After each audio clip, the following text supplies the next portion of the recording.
Russia unequivocally condemned Hamas's actions against residents and others living in border areas of Israel on the 7th of October, the killing of civilians, taking hostages, including women, the elderly, and children. We're acutely disappointed by the fact that 1 year on, over 100 people remain in captivity, and that to secure their release, the necessary diplomatic efforts, as per Security Council decisions, are not being undertaken. Among those injured, there are also Russian citizens.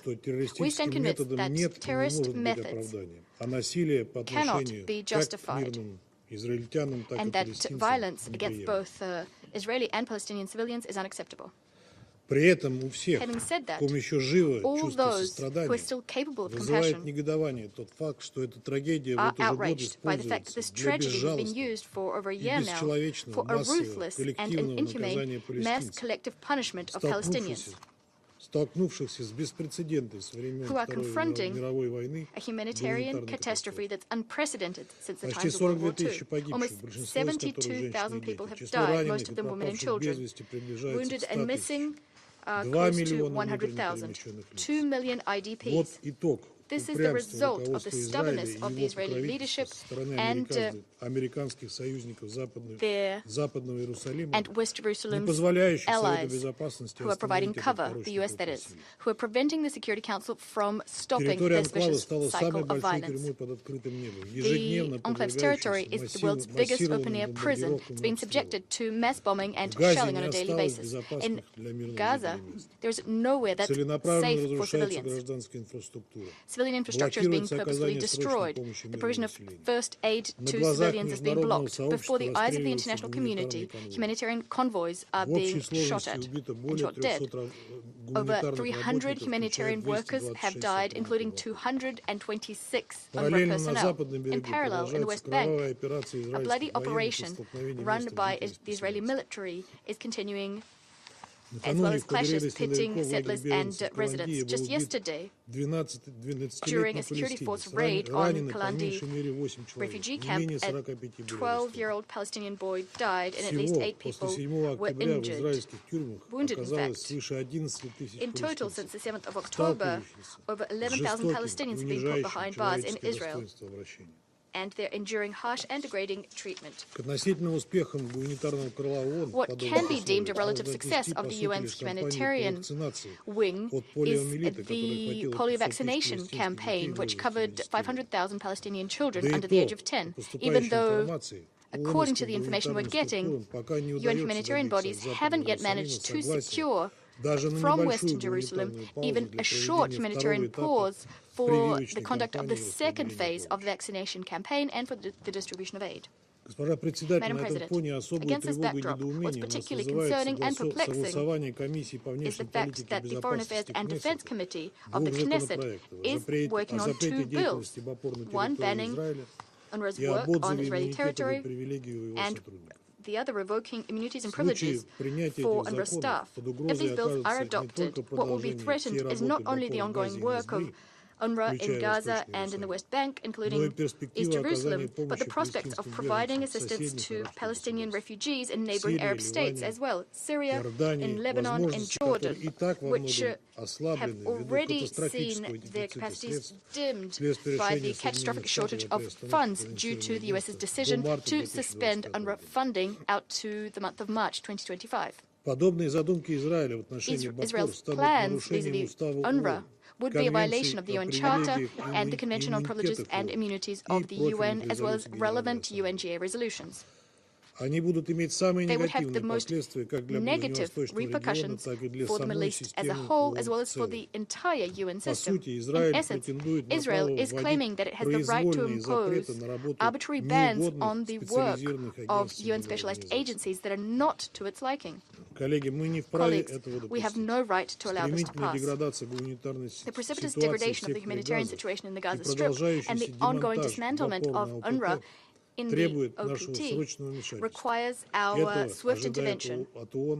This is what the entire international community is expecting from the UN. We need to defend the agency, which has a singular capacity to provide social, educational, and medical services, which are of critical importance, not only during this acute, difficult period, but also for post-conflict reconstruction in the enclave and for preventing the radicalization of Palestinian society. Let me underscore that undermining UNRWA's mandate threatens the maintenance of Palestinian refugees' status, which could thwart efforts to achieve a just solution, which is a cornerstone for the entire Middle East, a just solution of the Palestinian issue.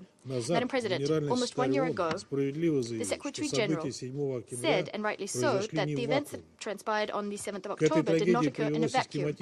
What prompted this strategy was the systematic ignoring of Security Council decisions, which are binding as per the UN Charter, as well as the flurry of consensus-based resolutions we've had over the last 80 years, resolutions about the establishment of an independent Palestinian state living side by side in peace and security with Israel. Colleagues, in this context, I'd like to remind you that in 1949, the State of Israel joined the UN on the condition that it would uphold and implement two key UNGA resolutions. Number 181, which contained a plan to divide Palestine into two states, an Arab state and a Jewish state, and 194 on refugees, which is the very basis for UNRWA's mandate. Moreover, the ICJ's second advisory opinion, which was adopted by a UNGA resolution, there is a clear conclusion about the fact that Israel's occupation of the West Bank, including Eastern Jerusalem and the Gaza Strip, is unlawful.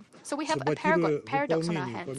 By sabotaging the implementation of the aforementioned resolutions, Israel is, in fact, knowingly and purposefully undermining decisions and understandings which allowed it itself, Israel, to join the UN. And yet, to this day, Palestinians are being denied their full membership in the UN. And this denial is occurring with the active connivance of the aforementioned American allies of Israel, who are unilaterally casting vetoes, such as the one against the relevant draft resolution drafted by Algeria.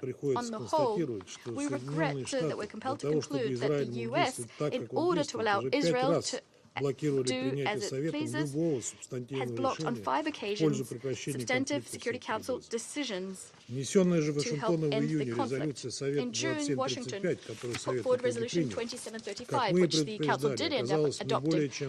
Well, we warned that this resolution would thwart any new initiatives aimed to achieve a ceasefire in Gaza. Yet we could see from the outset that Israel's leadership was not prepared to act in accordance with the so-called Biden plan, which that resolution contained. The outcome of this American-Israeli operation is a series of assassinations in the region, which only serves to confirm that West Jerusalem is not interested in resolving this through peaceful means, instead opting for the use of force. The outcome is such that dialogue on a ceasefire in Gaza is in a deep impasse. The release of remaining hostages is not being discussed any longer in Washington nor in West Jerusalem. As for the region, it's confronting a large-scale escalation in Lebanon and facing the prospect of a direct conflict pitting Israel against Iran. And yet our U.S. colleagues on the Council continue to duck behind the aforementioned Resolution 2735 as if nothing had happened, asserting that supposedly any new steps undertaken by the SC will only hinder efforts. Today, we were told that Security Council decisions won't help the cause, but that the UN should take measures to improve the humanitarian situation on the ground in Gaza. I do apologize, but such assertions cannot be accepted. These assertions are borderline blasphemous. How can we criticize the UN? How can we call on the UN to discharge its humanitarian mission when there are ongoing bombings, which are hindering the delivery of humanitarian assistance, when UN and other humanitarian workers are being assassinated, and when UNRWA is being threatened with closure. How can we demand the UN to discharge its mandate? We can do that on the condition that there is a ceasefire. This is something we've been talking about since day one. And other council members are also discussing this, except one member. And that council put forward a resolution 2735, which was destined to be a failure. And this is something the Secretary General has stated clearly, and other UN representatives. But it's all in vain. West Jerusalem has not heard these calls, and those providing cover for West Jerusalem, as we said before, they're ducking behind this disingenuous resolution 2735. Madam President, we all understand that the current catastrophic situation can and should be settled solely through political and diplomatic means, with the active involvement of all Middle Eastern countries and powers from beyond the region.